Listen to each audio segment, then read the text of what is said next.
Hello, good evening friends. Myself Devinder Johar once again in front of you with my next video.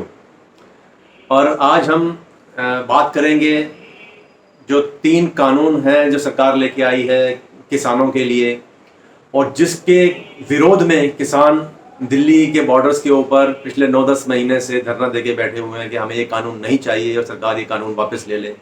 उनको लगता है कि ये कानून उनके विरोध में है, उनके नुकसान में है, उनकी लाइफ को मतलब काफ़ी डिस्टर्ब करेंगे। और दूसरी तरफ सरकार का ये कहना है कि ये कानून किसानों के फ़ायदे के लिए हैं, उनका जो इनकम है वो तकरीबन डबल हो जाएगा इन नए कानूनों के हिसाब से काम करने पर।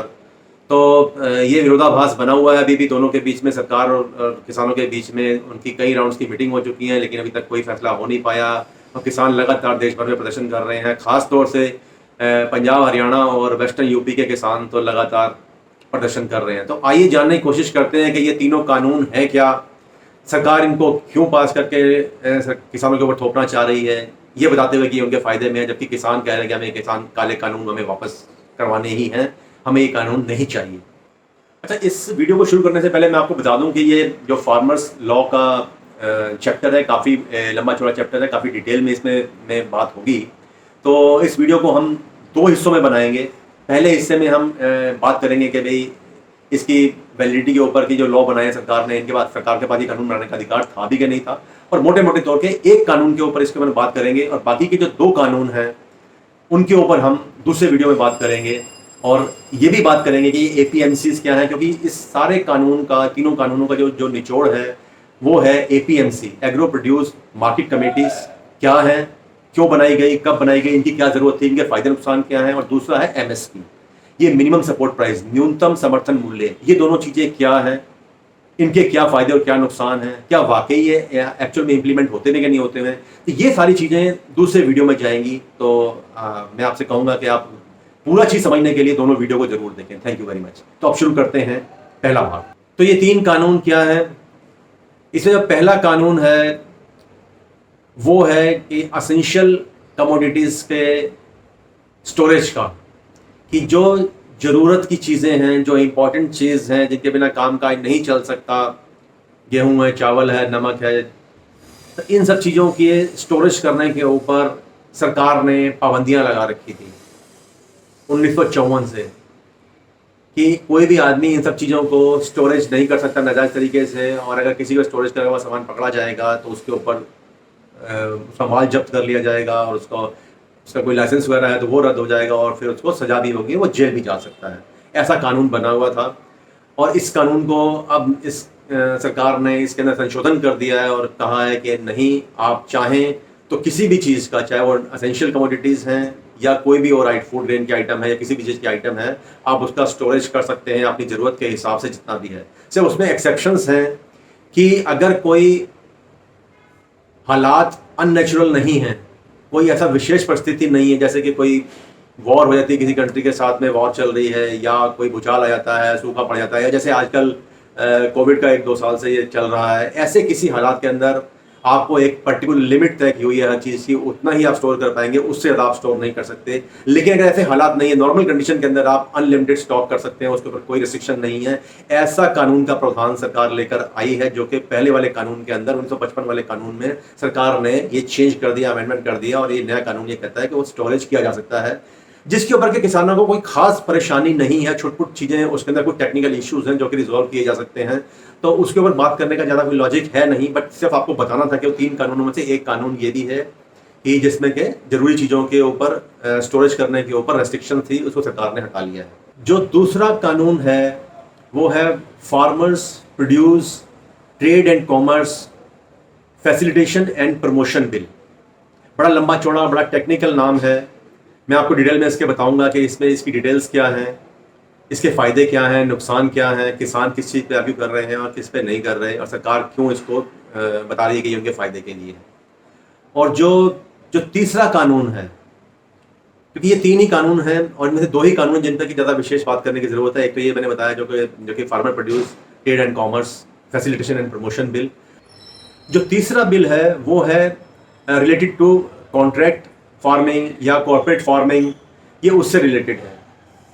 जो कॉन्सेप्ट अभी तक इंडिया में नहीं चल रहा था, ये उस चीज़ को स्टार्ट करना है, उसकी शुरुआत है। तो ये बिल क्या कहता है, ये कानून क्या कहता है, बिल नहीं है, ये कानून बन चुके हुए हैं। और ये जो कॉन्ट्रैक्ट फार्मिंग है या कॉर्पोरेट फार्मिंग है, ये क्या है और इसकी क्या अच्छाइयाँ हैं, क्या नुकसान है, इसके ऊपर हम डिटेल से बात करेंगे। तो बेसिकली एक कानून के बारे में मैंने आपको पहले बता दिया, एसेंशियल आइटम्स का, एसेंशियल कमोडिटीज़ का। उसके अंदर कोई खास, किसी भी पक्ष को, दोनों पक्षों को कोई खास दिक्कत नहीं है। जो मेन इश्यूज हैं वो ये फार्मर प्रोड्यूस वाले बिल के अंदर है और कॉन्ट्रैक्ट फार्मिंग वाले बिल के अंदर है। तो इन दोनों कानूनों के अंदर जो दिक्कतें हैं, जो परेशानियाँ, उसको हम बात करेंगे। तो चलिए स्टार्ट करते हैं। उससे पहले मैं आपको बताता हूँ कि ये तीनों कानून जो बने हुए हैं, सबसे पहले ये देखना होता है कि ये सारे तीनों कानून, कोई भी कानून सरकार बनाती है तो क्या वो संविधान सम्मत है, क्या हमारा संविधान उस चीज़ की इजाज़त दे रहा है। और दूसरी चीज़ होती है कि क्या वो संविधान सम्मत तरीके से पास करवाए गए हैं कि नहीं करवाए गए। अगर दोनों चीज़ें सही हैं तो फिर कानून में कोई दिक्कत नहीं है।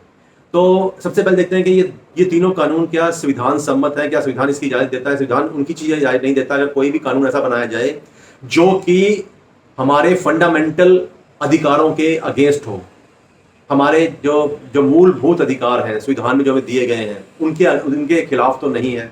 तो उसकी जो भी डिटेल है वो बहुत लंबी चौड़ी डिटेल है, कौन कौन से आधारभूत हमारे चीज़ें होती हैं और जो कौन से कानून आधारभूत हैं, जो हमारे आधारभूत जो सिद्धांत हैं, संविधान के आधारभूत सिद्धांत हैं, उनके अगेंस्ट तो नहीं है।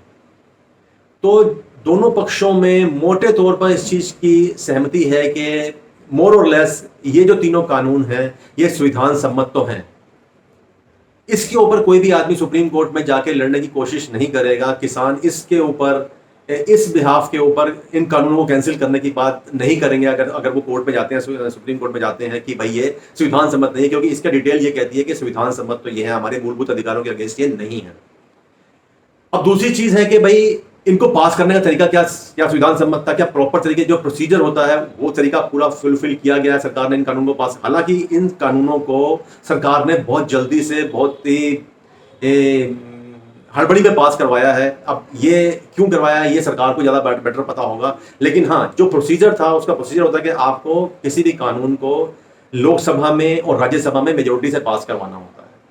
तो लोकसभा में सरकार के पास में पूरा बहुमत था इसको पास करवाने का, उन्होंने वहां से पास करवा लिया था। राज्यसभा के अंदर जितनी स्ट्रेंथ चाहिए थी इस कानून को पास करने की, मिनिमम सरकार के पास में उससे कुछ कम मेंबर्स थे। लेकिन कुछ लोगों ने, कुछ जो राज्यसभा के मेंबर्स थे वो अब्सटेन कर गए वहां से, और ये कानून ध्वनि मत से राज्यसभा में ही पास कर दिया गया।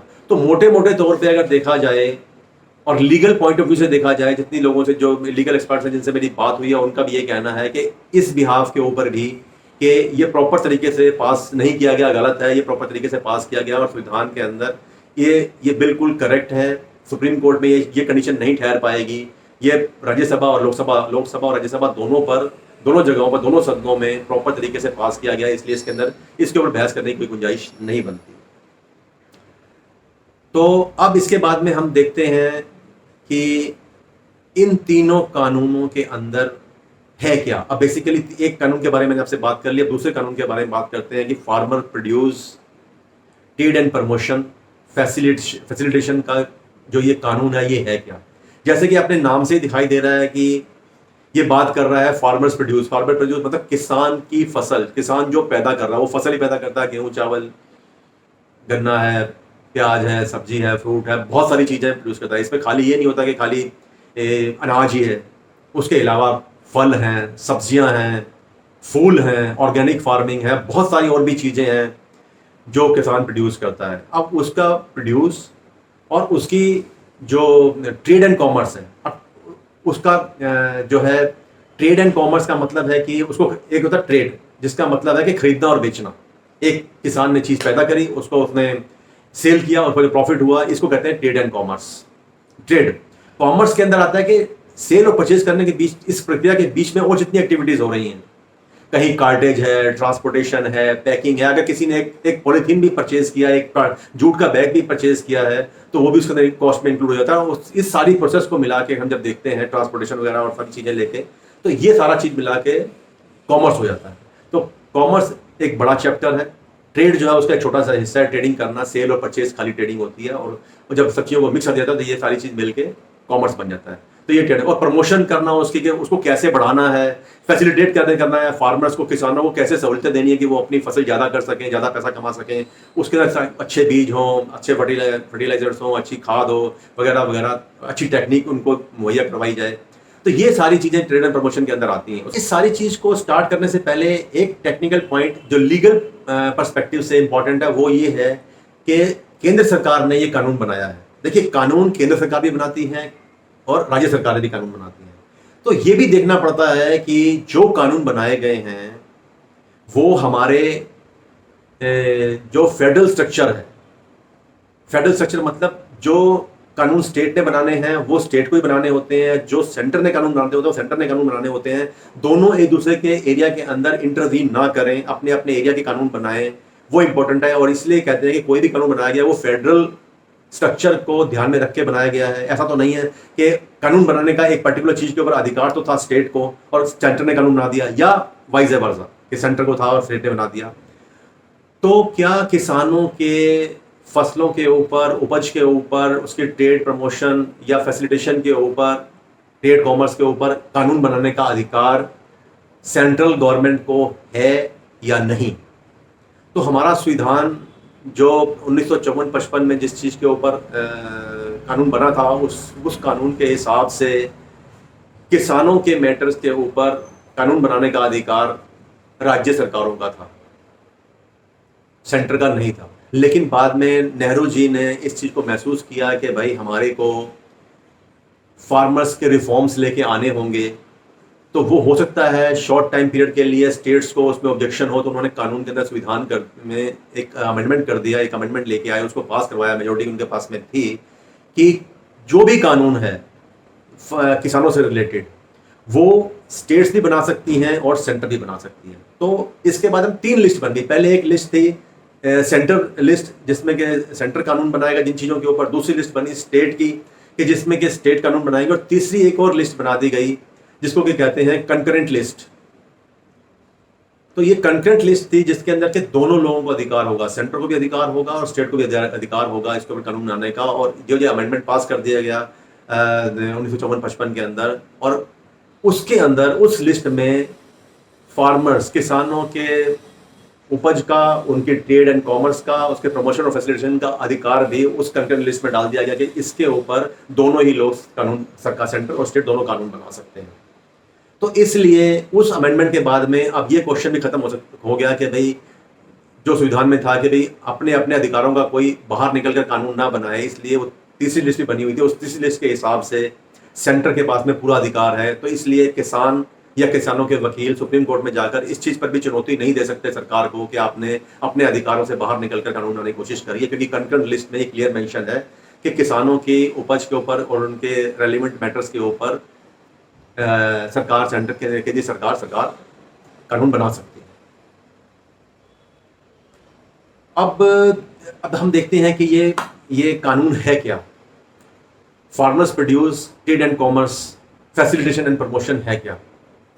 तो जैसे कि नाम से ही जाहिर है कि फार्मर्स प्रोड्यूस, किसानों की जो फसल है, किसान, अब कानून क्या पहले था कि जो भी किसान फसल अपनी उपज पैदा करता है उसको वो बाजार में कहीं और नहीं बेच सकता, सिर्फ मंडियों के अंदर, सरकारी मंडियों में ही बेच सकता। ये कानून 1955 से चला आ रहा है कि कोई भी किसान बाहर किसी थर्ड पार्टी को, किसी भी प्राइवेट पार्टी को या किसी को भी नहीं बेचेगा। जो अपनी पूरी की पूरी प्रोड्यूस है उसको वो गवर्नमेंट की जो मंडियां हैं जिसको एपीएमसी कहते हैं। अब ये एपीएमसी क्या है? ये है एग्रीकल्चरल प्रोड्यूस मार्केट कमेटी, जिसको कि मंडियां जनरल भाषा में मंडी बोला जाता है हमारे नॉर्थ इंडिया के अंदर, पंजाब, हरियाणा, यूपी वगैरह में और बाकी जगहों पर अलग अलग नामों से बुलाते हैं। तो ये मंडियां क्या सरकारी मंडियां हैं। इस सारे कानून को समझने के लिए 2 चीजें बहुत इंपॉर्टेंट है कि एपीएमसी क्या है और एक ही एमएसपी क्या है। एपीएमसी की शुरुआत 1955 में हुई, और ये क्यों आई, मंडियों की जरूरत क्यों पड़ी?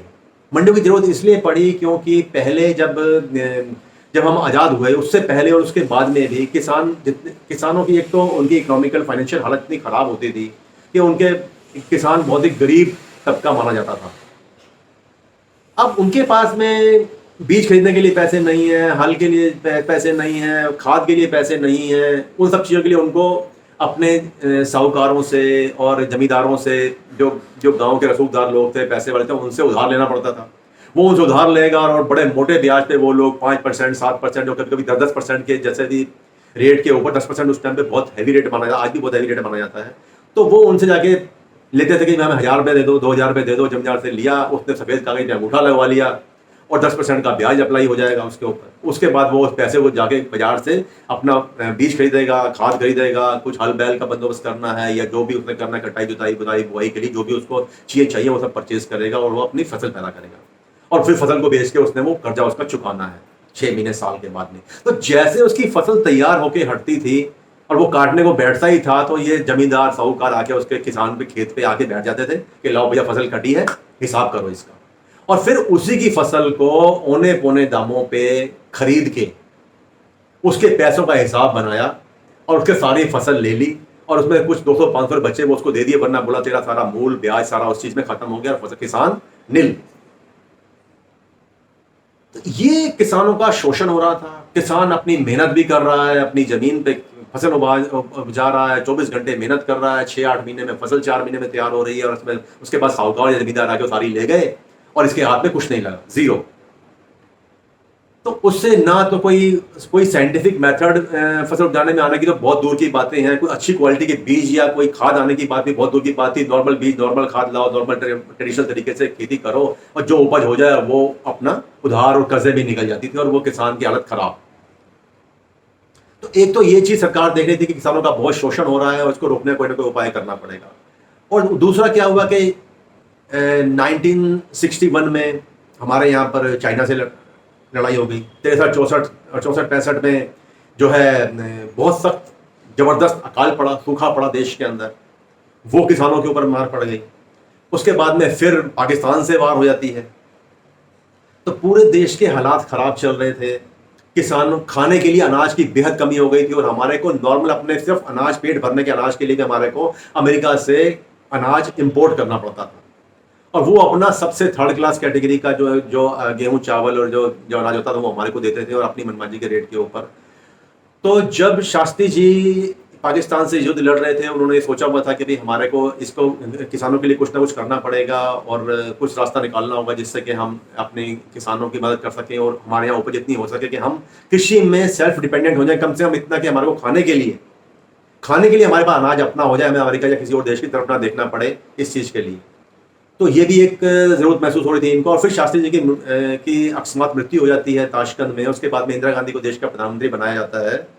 तो इंदिरा गांधी ने इसके ऊपर बहुत ही सीरियसली सोचा और उन्होंने कहा कि भाई उन्होंने एक ग्रीन रेवोल्यूशन की तैयारी करी और उन्होंने इसकी शुरुआत करी APMC से कि हम एक मंडियां बनाएंगे कि किसानों का कोई शोषण ना कर सके। और बड़ा स्ट्रिक्ट कानून बना दिया कि हर शहर में, हर गांव में, जहां जहां पर 3, 4, 10, 20 गांव मिलाकर उसके आसपास एक मंडी बना दी। गाजियाबाद में बना दिया, एक फरीदाबाद में बना दिया, एक मेरठ में, एक मुजफ्फरनगर में वगैरह वगैरह, हर एक एरिया के अंदर एक मंडी बना दी कि जो भी किसान उस एरिया का किसान होगा वो सिर्फ वहीं जाके माल बेचेगा। APMC में, एग्रो प्रोड्यूस मार्केट कमेटी के अंदर सरकारी कमेटियां हैं, बहुत बड़ा एरिया होता है, वहाँ पर स्टोरेज की बड़ी जगह है, वहाँ पर सरकार के रजिस्टर्ड जो लाइसेंसधारी डीलर वहाँ पर होंगे, वहाँ पर आड़तीय होंगे, वो भी लाइसेंसधारी हैं, रजिस्टर्ड हैं वो। और उसके बाद में सरकार ने एक मिनिमम अमाउंट तय कर दिया कि इस रेट के ऊपर माल आपका गेहूं, चावल और ऐसे ज्वार, बाजरा,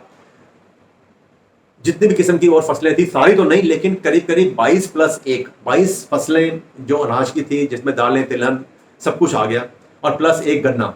तो गन्ने के ऊपर भी MSP एक अलग नाम होता है उसका, लेकिन टेक्निकलिटी में नहीं जाते। तो बेसिकली गन्ना मिला के 23 फसलें थी जिसके ऊपर सरकार ने कहा कि हम minimum price, minimum MSP, minimum support price, न्यूनतम समर्थन मूल्य हम आपको देंगे किसानों को।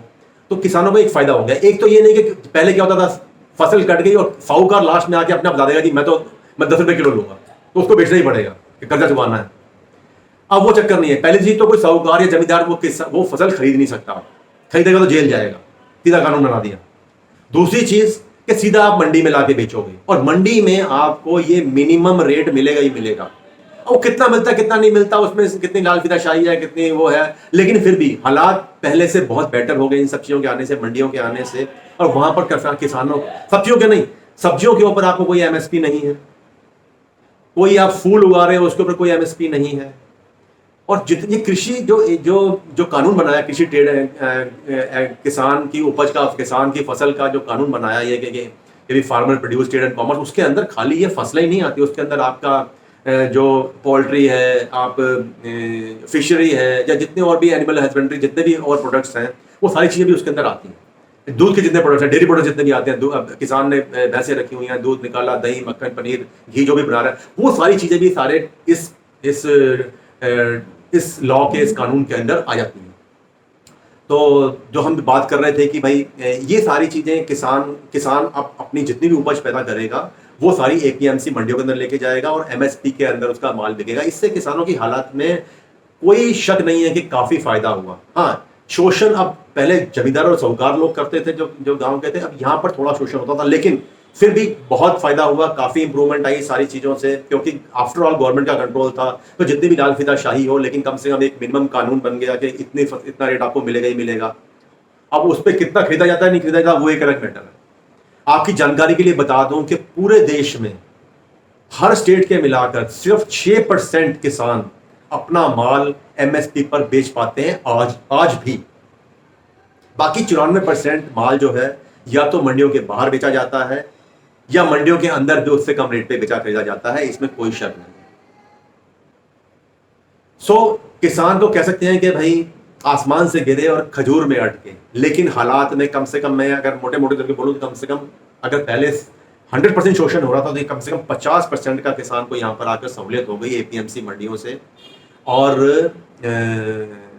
एमएसपी से।